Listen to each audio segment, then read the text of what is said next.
C'est parti! C'était un samedi d'octobre 1977. On m'avait confirmé, le vendredi précédent, mon engagement comme professeur d'ébénisterie. Le lundi suivant allait être ma première journée à vie comme enseignant.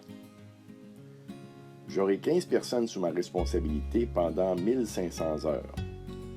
À la fin de la formation, ils devront être capables de fabriquer des meubles. C'était l'objectif du programme que l'on m'avait remis.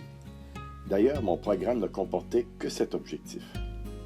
Je n'avais pas le choix, je n'avais que mon expérience de travail pour alimenter le cours. Il n'y avait pas de documentation et encore moins de préparation de cours. Les classeurs étaient vides, ainsi que les étagères. Ma première erreur a été de penser comme un ébéniste et non comme un enseignant en ébénisterie. La nuance est dans la position que l'on doit prendre comme enseignant. J'étais plus préoccupé à faire qu'à faire apprendre à faire. Je pensais à tort que lorsque l'on fait, on apprend. J'ai compris après quelque temps que lorsque l'on agit de cette façon, l'élève se transforme en exécutant et vous devenez son tuteur. L'élève fait uniquement ce que vous dites et vous devenez le responsable de ses erreurs et du résultat de ses travaux. Vous travaillez 10 fois plus et l'élève le moins possible. C'est pour cela que l'élève est souvent porté à jouer ce rôle traditionnel de participant passif à sa formation.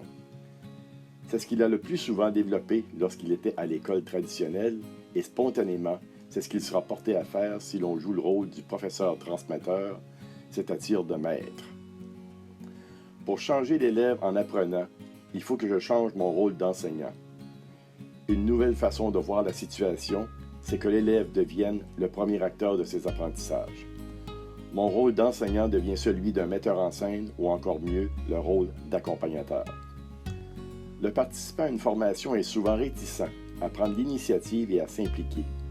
Il aurait même tendance à considérer que c'est le travail du professeur de lui dire ce qu'il doit savoir et ce qu'il doit faire. Il perçoit son rôle comme un exécutant des directives qu'il reçoit et de cette façon, il aura plus de chances de réussir. Les participants sont souvent rébarbatifs au début, car ils doivent travailler plus, mais à la longue, ils en découvrent des avantages. Pour en revenir à mon cours, les critères pour y être admis étaient d'être âgé de plus de 18 ans, d'être capable de soulever 50 livres et d'aimer manipuler des choses. Ces 3 critères ouvraient une très grande variété de participants à la formation. La diversité de la clientèle me demandait d'être beaucoup plus que le prof que je n'étais pas encore. Il fallait que je sois également psychologue, travailleur social, coach de vie, police, pourvoyeur, pédagogue et orthopédagogue. N'en jetez plus, la cour est pleine. On demande malheureusement souvent aux enseignants de la formation professionnelle de jouer plusieurs rôles quand ils ne sont généralement pas, peu ou mal formés pour faire le travail de base. Ce travail, faut-il le dire et le répéter, est de faire apprendre aux participants les compétences nécessaires pour réaliser les tâches de métier tout en adaptant ses pratiques aux diverses situations rencontrées. Je dois avouer que les participants que j'ai eus lors de ma première année d'enseignement avaient peu appris, même s'ils avaient réalisé de très beaux meubles. À ce titre, nous avions eu l'honneur de meubler le bureau du directeur général de la commission scolaire.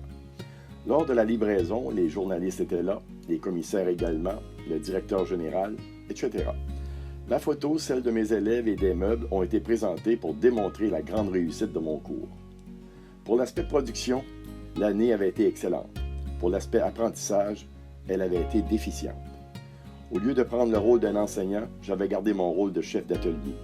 Je devais considérer à l'avenir que les apprenants n'étaient pas là pour faire ce que je leur disais de faire, mais pour apprendre à décider des pratiques les mieux adaptées aux tâches à réaliser selon le contexte de travail et les compétences à développer.